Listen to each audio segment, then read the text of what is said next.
మన hair oil అయితే ఒక యూనిక్ ప్రాసెస్ లో చాలా కాన్సన్ట్రేటెడ్ గా ప్రిపేర్ చేస్తాము. నేను ఇంత ముందు చాలా వీడియోస్ లో ఆల్రెడీ ఎక్స్ప్లెయిన్ చేశాను. దీంట్లో యూజ్ చేసే మాక్సిమం ఇంగ్రీడియంట్స్ ఫ్రెష్ గా సోర్స్ చేసుకోవడానికి ట్రై చేస్తాము. మాక్సిమం మా ఊరి పొలాల నుండి అయితే సోర్స్ చేసుకుంటాము. కొన్ని ఇక్కడ దొరకని ఇంగ్రీడియంట్స్ మాత్రము మనం వెండాస్ నుంచి సోర్స్ చేసుకొని యూజ్ చేస్తాము. అన్ని ఇంగ్రీడియంట్స్ శుభ్రంగా వాష్ చేసిన తర్వాత ఆయిల్ అయితే ప్రిపేర్ చేస్తాము.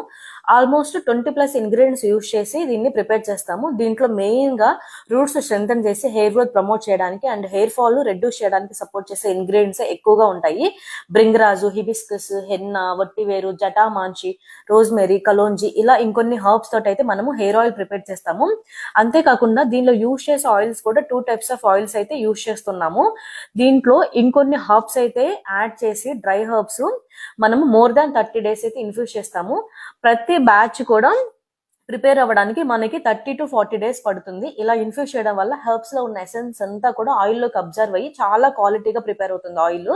అండ్ ప్రతిదీ కూడా చాలా స్లో ఇన్ఫ్యూజన్ ప్రాసెస్ లో కేర్ఫుల్ గా స్మాల్ బ్యాచెస్ లో అయితే ప్రిపేర్ చేస్తాము. ఒక బ్యాచ్ హెయిర్ ఆయిల్ ప్రిపేర్ అవ్వడానికి మనకి 30 to 40 days టైం అయితే పడుతుంది. అంతేకాకుండా మనం హెయిర్ ఆయిల్ అంతా ప్రిపేర్ చేసిన తర్వాత again 3 types of essential oils అయితే యాడ్ చేస్తాము. అది కూడా చాలా మోడరేట్ పర్సెంటేజ్ లో యాడ్ చేస్తాము. సో ఈ ప్రాసెస్ అంతా చాలా స్లో ఇన్ఫ్యూజన్ ప్రాసెస్ లో అండ్ చాలా యూనిక్ ప్రాసెస్ లో ప్రిపేర్ చేయడం వల్ల ఆయిల్ అనేది చాలా క్వాలిటీగా ఉంటుంది అండ్ రిజల్ట్స్ కూడా చాలా బాగుంటాయి. మన దగ్గర ఫస్ట్ నుంచి తీసుకున్న వాళ్ళు ఆల్మోస్ట్ 13th 14th ఆర్డర్ కి అయితే వచ్చేసారు. మాక్సిమం ఒకసారి తీసుకున్న వాళ్ళు రిపీటెడ్ ఆర్డర్స్ అయితే పెట్టుకుంటున్నారు.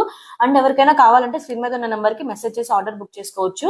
Fresh batch of hair oil అయితే రెడీ చేసాము. And thank you so much.